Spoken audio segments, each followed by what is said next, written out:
पुढचा टॉपिक आहे उत्क्रांती. म्हणजेच काय, निर्माण कसे झाले माणसाचे किंवा जो पृथ्वीवर जे आहे सगळं पूर्ण विश्वाची उत्क्रांती. बघा, उत्क्रांती म्हणजे सजीवांमधील अत्यंत सावकाश होणारा क्रमिक बदल होय. बदल एकदम घडून येत नाही, तो कसा आहे, क्रमाक्रमाने बदल होय. ही प्रक्रिया अत्यंत सावकाश व जीवांचा विकास साधणारी आहे. आता उदाहरण झालं माणसाचं. पहिल्यांदा माकड होतो, हळूहळू 2 पाय वरचे 4 पाय म्हणजे 2 हातावर पुढच्या पायावर चालायचं. त्यानंतर पाय कशा हळू मोठे दिले, हात आखड होत गेले, उभं राहायला लागलं, शेपूट गेली. मग हा जो त्यांच्यातला बदल होता हा कसा होता, अत्यंत सावकाश होता. आणि त्याच्यामध्ये हळू माणसाचा काय झाला, विकास साधला गेला. अंतराळातील ग्रह ताऱ्यांपासून पृथ्वीवर असलेल्या सजीव सृष्टीला बदलांपर्यंत अनेक टप्प्यांचा विचार उत्क्रांती अभ्यासात करणे आवश्यक ठरेल. मग नैसर्गिक निवडीला प्रतिसाद म्हणून सजीवांच्या एखाद्या वर्गाचे वैशिष्ट्यपूर्ण लक्षणांमध्ये अनेक पिढ्यापर्यंत बदल घडणाऱ्या ज्या प्रक्रियेमुळे अखेर नव्या जीव जाती निर्माण होतात ती प्रक्रिया म्हणजेच काय, क्रांती. उत्क्रांती कशी होती बघा. मग आता आपण त्याचं काय करूया, माहिती घेऊया.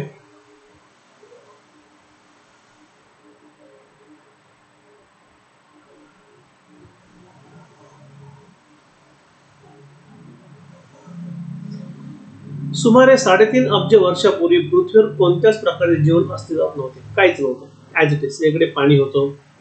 सुरुवातीला अत्यंत साधी साधी मूलद्रव्ये असत व त्यापासून सेंद्रिय व असेंद्रिय प्रकारची साधे सेवणी तयार झाली असावी. 3.5 अब्ज वर्षापूर्वी.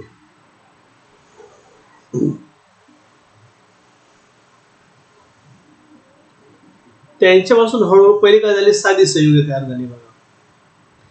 त्यांच्यानंतर कुठली झाली, मग गुंतागुंतीचे संयुगे, जसं प्रथिने आणि केंद्रकाम्ले तयार झाले असावे. अशा निरनिराळ्या प्रकारच्या सेंद्रिय व असेंद्रिय पदार्थांच्या मिश्रणातून मूळ स्वरूपाच्या प्राचीन पेशी तयार झाल्या आहेत. पहिले काय होती, साधी सेंद्रिय होती संयुग. पहिले काहीच नव्हतं. नंतर काय तयार झाली, साधी संयुगे. त्यांच्यापासून काय तयार झाली, मग गुंतागुंतीची आणि प्रथिने झाली, केंद्रकाम्ले झाली. त्यांच्यापासून काय झालं, मग प्राचीन पेशी तयार झाल्या. असं मग आजूबाजूच्या रसायनांचे भक्षण करून त्यांची संख्या वाढू लागली. पेशींमध्ये थोडेफार फरक असतील, पण नैसर्गिक निवडीच्या तत्वानुसार काहींची वाढ चांगली झाली असेल तर ते सजीव समाजाच्या परिस्थिती जुळून घेऊ शकले, त्यांचा काय झाला असावा, नाश झाला असावा. एक तत्व आहे, कुठलाही जीव असो, सजीव असो, त्याने जर परिस्थितीशी जुळून घेतलं तरच तो त्या ठिकाणी राहू शकतो, अन्यथा त्याचा नाश होऊ शकतो. आता उदाहरणार्थ पेंग्विन ध्रुवावर असतात, जास्त करून आढळतात. पेंग्विन पक्षी हा, तिथे बर्फ जास्त असतो, त्यामुळे काय झालं, तिथल्या परिस्थितीने जुळून घेतलेला आहे. पण तोच जर तुम्ही आणला कुठे वाळवंटामध्ये, त्याला तापमान सहन का, नाही सहन, कारण तिथल्या परिस्थिती जुळू शकत नाही तो, आणि त्यामुळे तिथं त्याचा नाश होऊन जाईल. त्यामुळे यांनी काय म्हटले बघा, जे सजीव सभोवतालच्या परिस्थितीत जुळून घेऊ शकले त्यांचा नाश झाला असावा.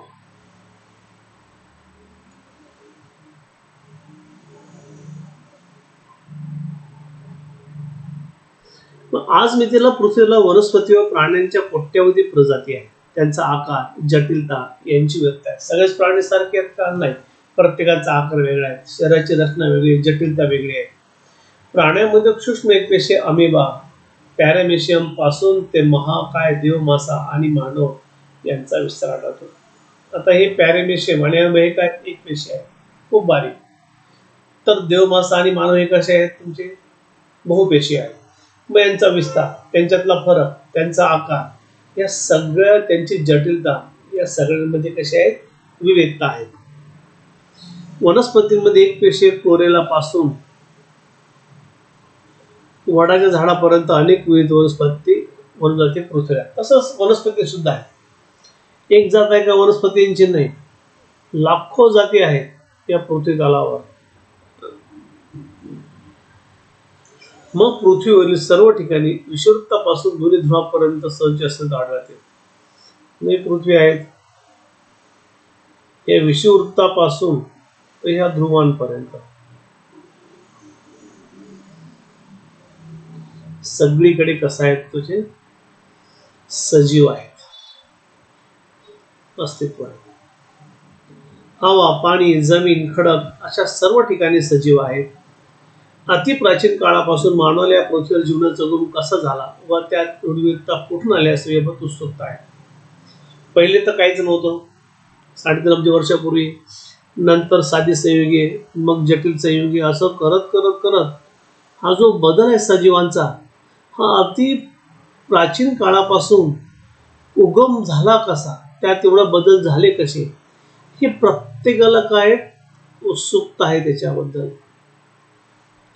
मग सजीवांचा उगम विकास याची उपपत्ती अजून राबवलेल्या आहेत. उपपत्ती म्हणजे काय, नियम असतात ते विज्ञानाचे. यावर सजीवांची उत्क्रांती अथवा सजीवांचा क्रम विकास हा सिद्धांत सर्वमान्य आहे. तर तो कसा आहे बघा या ठिकाणी. उत्क्रांती सिद्धांत काय, थेअरी ऑफ इव्हॅल्युशन. या सिद्धांतानुसार पहिला सजीव पदार्थ पृथ्वीत समुद्रात निर्माण झाला. कुठे निर्माण झाला, समुद्रामध्ये. काळाच्या ओघात हजारो वर्षानंतर यापासून एक पेशीय सजीव निर्मिती झाली, सिंगल सेल. या एक पेशीय क्रमाक्रमाने बदल घडून आले व त्यापासून अधिक मोठे व अधिक जटिल सजीव विकसित होत झाले. बदल होतच राहतो हळूहळू, प्रत्येक गोष्टीत बदल होत चालतो. हे सर्व बदल हळूहळू क्रमाक्रमाने होत राहिले. बघा, सर्वात पहिला सजीव कुठे निर्माण झाला, जीवद्रव्य साधा समुद्रात झाला. तिथून काही वर्ष, हजार वर्षानंतर त्याची कशी झाली, एक पेशी झाली. मग एक पेशीची सजीव क्रमाक्रमाने बदल घडून आले. ते कसे बदल घडतात हे आपण पुढच्या टॉपिक मध्ये बघणार आहोत. या विकासाचा कालपट जवळजवळ 300 कोटी वर्षांचा आहे. या 300 कोटी वर्ष लागले हा बदल व्हायला. सजीवातील बदल व विकास हा सर्वव्यापी आहे, सर्व अंगाने होत गेला व यातच अनेक प्रकारचे सजीव अस्तित्वात आले. यामुळे या प्रक्रियेला क्रमविकास अथवा उत्क्रांती असे म्हटले जाते.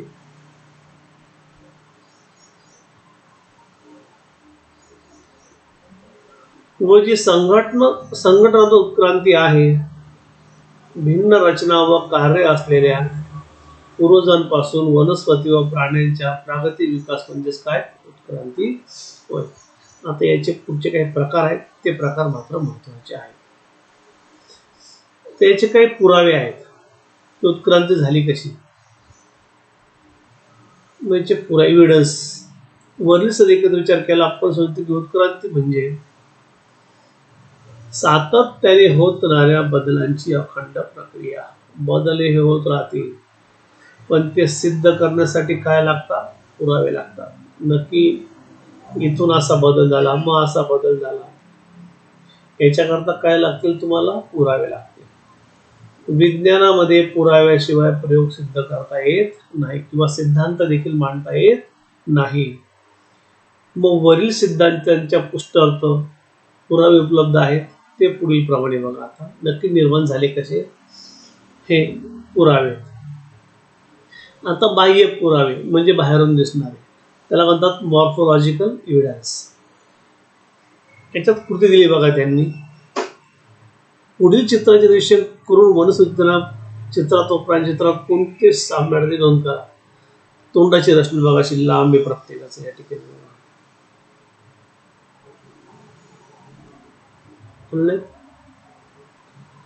डोळ्यांचे स्थान बरोबर खोबणीमध्ये येते.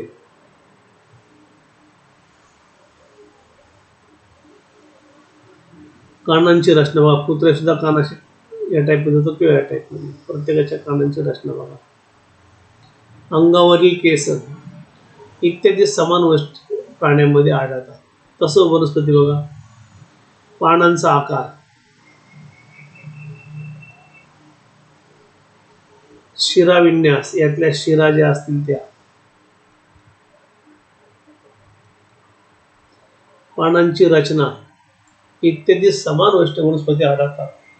यावरून असे सूचित होते की वरील गटात साम्य स्थळे आहेत, यामुळे त्यांचा उगम समान आहे व ते एकाच पूर्वजांपासून उत्क्रांत म्हणजे निर्माण झाले सिद्ध.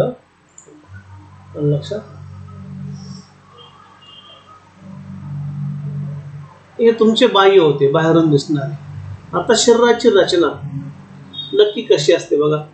या मग हा मानाचा हात दाखवलाय, बैलाचा पाय आहेत, वटवागळाचा चर्मपर आहे आणि देवमाशाचा काय आहे, पर आहे. पर म्हणजे त्याचा तो बाजूने पोहतो, त्याला असं पर या ठिकाणी म्हटलं जातं.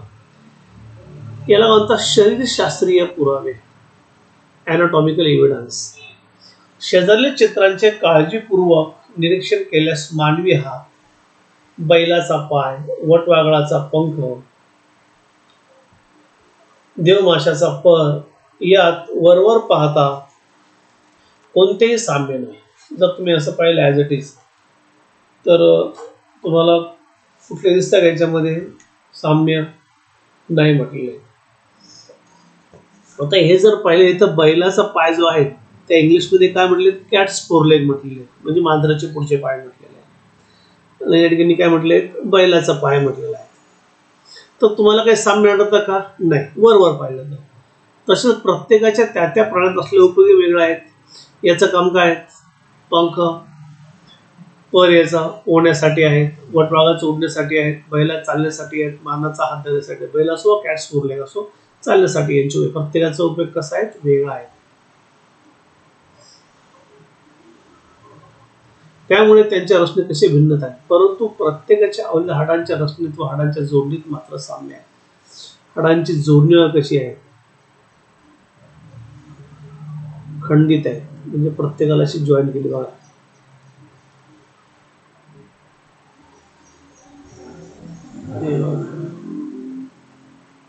एक सलग दिसतं का तुम्हाला हाड कुठे, स्टार्ट टू एंड? नाही, कुठे दिसणार नाही तुम्हाला, खंडित आहे.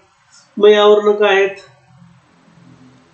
प्रत्येकाच्या अवयवातील हाडांच्या रचनेत व हाडांच्या जोडणीत मात्र साम्य दिसून येते.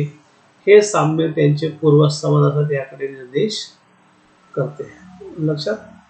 पहिले काय पाहिलं आपण, बाह्य रचना, नाक, डोळे, कान, पान, झाडांचं कोण पान, देठ, त्याच्यानंतर शिराविन्यास म्हणजे त्यांच्या शिरा, हे बाह्य. शरीरशास्त्रीय पुराव्यामध्ये काय पाहिलं तुम्ही, त्यांच्या हाडांची रचना आणि हाडांची जोडणी. प्रत्येकाचं कार्य जरी वेगळं असेल परंतु जोडणी आणि रचना कशी आहे, सारखी आहे. हा झाला तुमचा दुसरा पुरावा.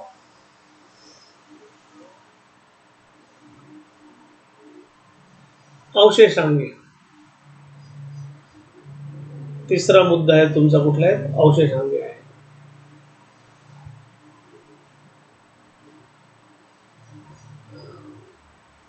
वेस्टेजियल ऑर्गन्स, याचा अर्थ नको असलेले आपल्या शरीरात त्या ऑर्गन पासून केंद्रापासून आपल्याला काही फायदा नाही, परंतु ते आपल्या शरीरामध्ये असतात. याला म्हणतात अवशेषांगे, वेस्टेजियल ऑर्गन्स. या जर ठिकाणी तुम्ही पाहिले, हे लहान आतडे, मोठे आतडे, या ठिकाणी अंतरपुच्छ दिले, त्याला इंग्लिश म्हणतात अपेंडिक्स म्हणतात. अंतरपुच्छ आपल्या शरीरात अपेंडिक्सचं काहीच काम आहेत का, काहीच नाही, तरी ते वाढतं असतं प्रत्येकामध्ये. फक्त वाढी कमी असते, त्यामुळे ते टोचतं शरीराला आतमध्ये, पोटाला नंतर काढून टाकलं जातं.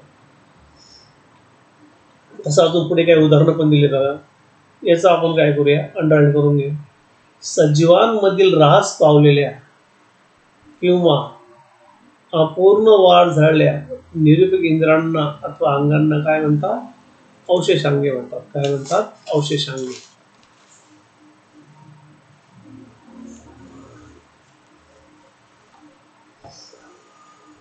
एक कितपं झालं तुमचं, तिसरं आहे. हे बाह्यरूपी पहिलं मॉर्फॉलॉजिकल पहिलं, हे दुसरं आणि हे तिसरं. बाह्यरूपी कुठलं होतं, पहिलं. शरीरशास्त्रीय दुसरं आणि अवशेषांगे तिसरं. याच्यामध्ये बघा, सजीवांमधील ऱ्हास पावलेल्या किंवा अपूर्ण वाढ झालेल्या निरूपक इंद्रियांना अथवा अंगांना काय म्हणतात, अवशेषांगे म्हणतात. त्याची वाढ पूर्ण होत नाही. त्याच्यामध्ये बघा, बदलणारे किंवा भिन्न जगण्यासाठी सतत अचानक नवी होती अंगे किंवा इंद्रिय उत्पन्न होऊ शकत नाही. यांच्यामध्ये काय होतो बदल कसा होतो मागेच मला सांगितलं मी, कसा होतो तो हळूहळू होतो. तर अस्तित्वात असलेल्या म्हणजे आपल्या शरीरात जी इंद्रिय आहेत त्यांच्यामध्ये पण क्रमाक्रमाने बदल घडून येतात. बहुतांशी एका विशिष्ट शरीरातील एखादी रचना उपयुक्त असते, परंतु भिन्न परिस्थिती आहेत निरुपयोगी किंवा हानिकारक ठरते. याच्यात काय म्हटलं बघा, एका विशिष्ट परिस्थितीत शरीराची एखादी रचना कशी असते उपयुक्त असते, परंतु भिन्न परिस्थितीत मात्र ती कशी असते निरुपयोगी आपल्याला हानिकारक ठरते. अशा परिस्थितीत नैसर्गिक निवडीच्या प्रकरणे अशी इंद्रिय नाहीशी होण्याच्या मार्गाला लागतात.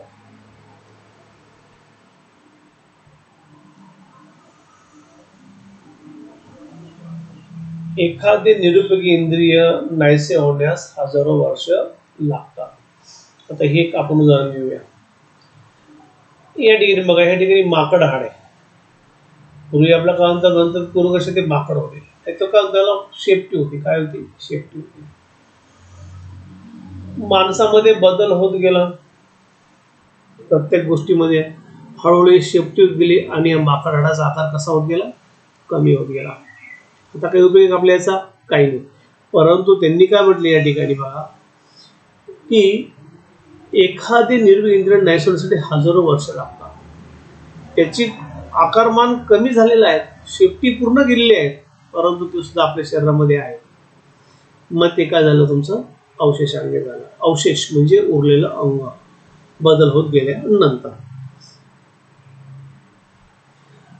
या नाहीशा होत जाणाऱ्या इंद्रियांना वेगवेगळ्या अवस्था निरनिराळ्या प्राण्यांच्या शरीरात दिसतात. एखाद्या सजीवातील असा अवयव की त्या सजीवात जरी काही कार्य करत नसला, असा अवयव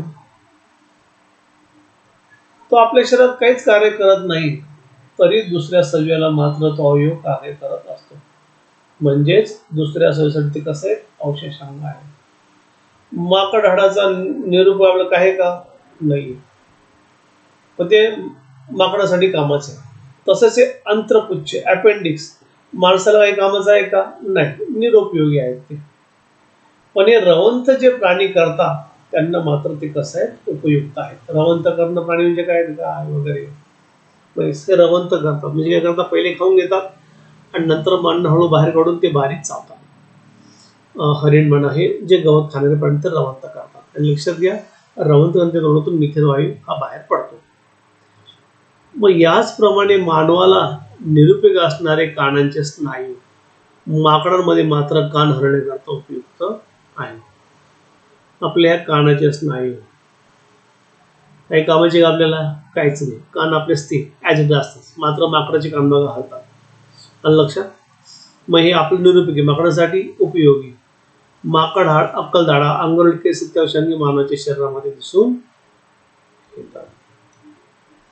हे अक्कलदाढा सुद्धा उशिरा येतात. तोपर्यंत काय फायदा का? आपला काही गरज पडते का? तोपर्यंत नाही पडत. नसले तरी काही फरक पडत नाही. हे झालं तुमचं तिसरं अवशेषांगी. त्याच्यानंतर चौथा टॉपिक आहे पुराजीव विषयी पुरावे म्हणजे जीवाश्म. या पॅलिओनॉलॉजिकल एव्हिडन्स. पुराजीव म्हणजे पुरातत्व विभागाने काढलेले जीवाश्म विज्ञान. या ठिकाणी बघा की त्यांनी म्हटले की तुम्हाला असा प्रश्न पडला असेल कोट्यावधी वर्षापूर्वी कोणते जीव अस्तित्वात होते ते आता कसे सांगता येईल. आपण म्हणतो पहिले डायनासोर होते. मग ते कसं सिद्ध होतं की या ठिकाणी बघा हे रहस्य पृथ्वीच्या उदरात दडले आहेत, म्हणजे जमिनीमध्ये. कसं आहे बघा, ते पूर, भूकंप, ज्वालामुखी इत्यादी सारख्या आपत्तीमुळे मोठ्या प्रमाणात सजीव गाडले जातात जमिनीमध्ये. या जीवांचे अवशेष व ठसे जमिनीखाली सुरक्षित राहतात. जमिनीत गाडले जातात, त्यांच्यावर मातीची लेअर जाते आणि ते जमिनीच्या जास्त खाली सुरक्षित असतात. यांना जीवाश्म म्हणतात. Fossil fuel. जीवाश्माचे जे जीवाश्म इंधन असतं ते देखील यांच्यापासून तयार होतात. जीवाश्म कसे तयार होतात? हे प्राणी गाडले जातात, याच्यावर प्रचंड दाब पडतो वरतून, लाखो वर्षानंतर मात्र याचं विघटन होऊन यापासून काय तयार होतंय? जीवाश्म इंधन. याचे साठे आता हळूहळू कसे होत चाललेत? कमी होत चाललेले आहेत. मग यांना काय म्हणतात? फॉसिल जीवाश्म असे म्हणतात.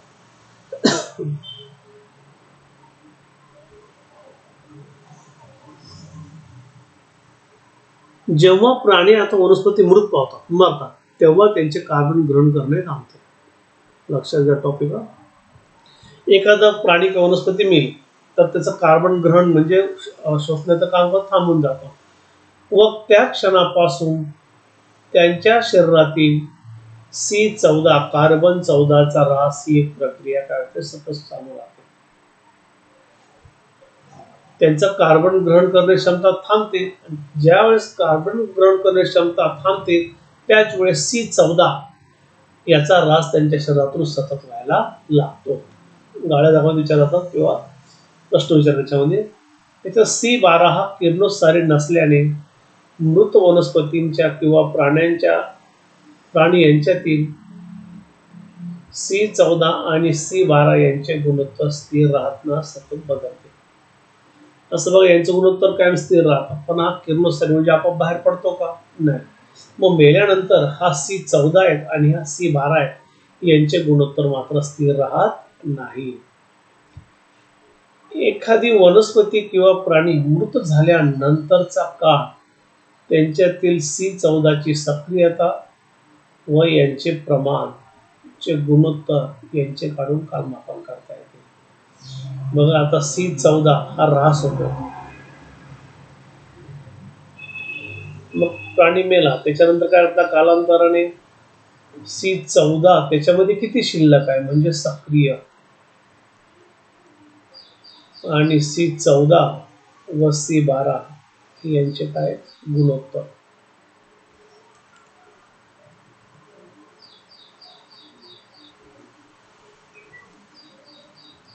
यांचे गुणोत्तर महत्वाचे आहे. यावरून आपण तो प्राण्याचं किती वर्षापूर्वी होते किंवा डायनासोर किती वर्षापूर्वी होते यांचं कालमापन आपण करू शकतो.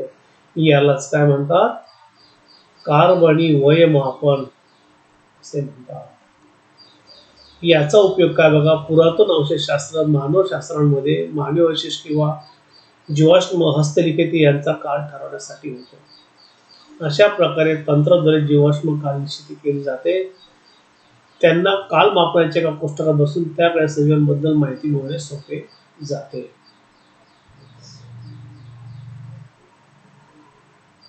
मग या ठिकाणी बघा भूस्तर रचना कशी आहेत, अपृष्ठवंशी आहेत, सरीसृप आहेत, उभयचर आहेत, मत्स्य आहेत. या ठिकाणी सरीसृप ही पण सरपटणारे आहेत, हे पण डायनासोर आहेत. त्याच्यानंतर आता हे पक्षी सस्तन नूतन हा पुराजीव महाकल्प होता सगळ्यात खाली गाडले गेले बघा. त्याच्यानंतर मध्यजीव त्याच्यानंतर आता नूतन जीव असे गाडले गेलेले काही टप्पे त्यांनी ठरवले आहेत.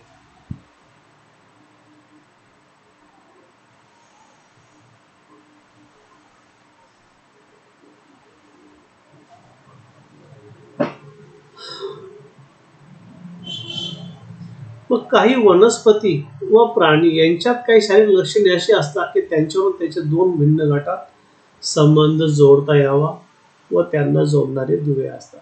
मग त्यांचे शारीरिक लक्षणे काय की वनस्पती प्राणी बाह्य लक्षणे पान पोट शरीराची रचना डोळे वगैरे यांच्यावरनं त्यांचे दोन भिन्न गटांमध्ये विभागणी करता येते आपल्याला.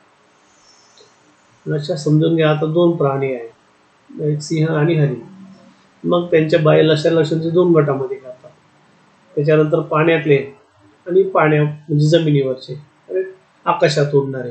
मग याप्रमाणे त्यांची काय करतात विभागणी केली जाते. आता यामध्ये उदाहरण बघा दिले पेरिपॅटस दिले बघा हा प्राणी पेरिपॅटस. या प्राण्यांमध्ये वलीय प्राण्यांप्रमाणे खंडीभूत अंग कसे बघा खंड पडलेले या ठिकाणी बघा खंडीभूत अंग आहे.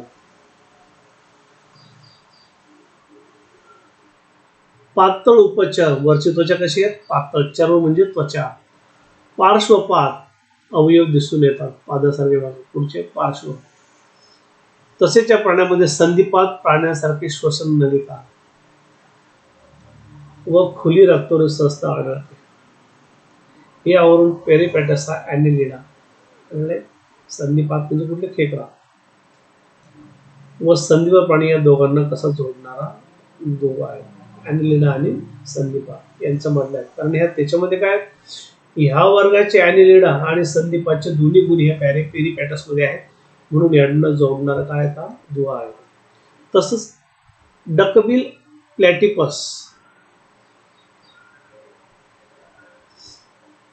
हा सरीसृप प्राणपणे अंडी घालतो. साप कशी अंडी घालतो त्याप्रमाणे हा अंडी घालतो. परंतु दूध ग्रंथी शरीर कशामुळे असतात, तर याच्यावर काय दूध ग्रंथी पण आहे, अंडी पण घालतो, दुधाची ग्रंथी पण आहे, आणि शरीर केस यामुळे सस्तन प्राण्याचे नाते सांगतो. बघा, सरीसृप आहेत, अंडी घालतो. आता जर तुम्ही पाहिलं तर जे दुग्ध ग्रंथी आहेत, म्हणजे ज्यांना सस्तन प्राणी म्हणतो, ते अंडी घालतात का? नाही, ते पिल्लांना जन्म देतात. पण हा जो डकबिल प्लॅटिपस आहे, हा अंडी पण घालतो, त्याला दुग्ध ग्रंथी पण, ते शरीरात केस पण आहे. मग हा काय सांगतोय की सस्तन प्राण्याचे नाते सांगतो, सरीसृप आणि सस्तन प्राणी. लंगफिश तिसरा, लंगफिश ही जरी मसाज तरी फुफ्फुसाद्वारे शोषण करतो. बघा, मासे कशाद्वारे शोषण करतात? कल्याणद्वारे. हा कशाद्वारे शोषण करतो? फुफ्फुसाद्वारे. या उदाहरण सस्तन प्राणी हे सरीसृप प्राण्यांपासून ते उभयचर मस्तांपर्यंत उत्क्रांत झालेत असा लक्षात येते. याचा अर्थ जे मानव तयार झाले, सस्तन प्राणी किंवा प्राणी, हे प्राणी कुठे? ते तुमचे सरीसृप आणि उभयचर यांच्यापासून तयार झाले आहेत असं या ठिकाणी लक्षात येते. लक्षात मग याला काय म्हटलंय त्यांनी की कालमापन पुराजीव, म्हणजे पुरातन पासून नवीन कसे तयार झाले या गोष्टी या ठिकाणी लक्षात येतात. याच्या पुढचा जो टॉपिक आहे, याच्या पुढचा टॉपिक आपण नेक्स्ट लेक्चरला घेणार आहोत. आज चॅप्टर थोडा आपण हळू घ्या, थोडं समजायला टिपिकल आहे, एवढा पण काही नाहीये, पण आपण तो हळूहळू घेणार आहोत.